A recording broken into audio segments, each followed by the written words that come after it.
Баршаңызға сәлем, менің YouTube каналыма қош келдіңіздер.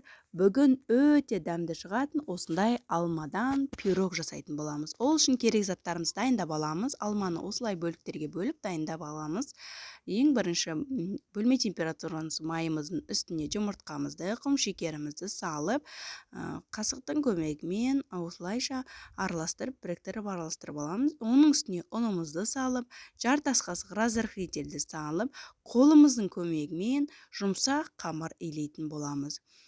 Осындай қамыр болып шығу керек. Міне өте әдемі жұмсақ болып шықты. Оны пакетке салып, холодильникке жарты сағатқа қойып қоямыз. Жарты сағаттан кейін қамырымызды алып, осындай формаға келтіріп жайып аламыз. Бортик жасаудың қажеті жоқ.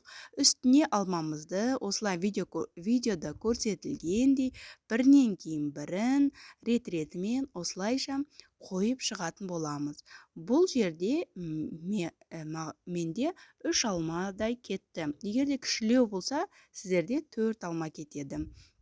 Осылайша қойып аламыз. Енді меренгамызды дайындаймыз. Ол үшін жұмыртқаның ағын осылай миксермен жақсылап миксерлеп аламыз. Міндетті түрде құрғақ болу керек ыдысымыз, және де құмшекерді салып, осылайша қою осындай масса болғанша өз-өзін ұстап тұру керек. Міне меренгамыз дайын болды. Қараңыздаршы, осындай болып шығады. Оны осындай кондитерлікке мешокқа салып, толықтай барлығын саламыз. Менде кішкене меренгам аз болып қалды. Бұл жерде өздеріңіз қалауларынша насадканы қойып әсемдесеңіздер болады. Менде бар болғаны осындай насадка болды. Міне мен барлық меренгаларымды осылайша барлығын үстіне қойып шықтым. Міне дайын болып шықты.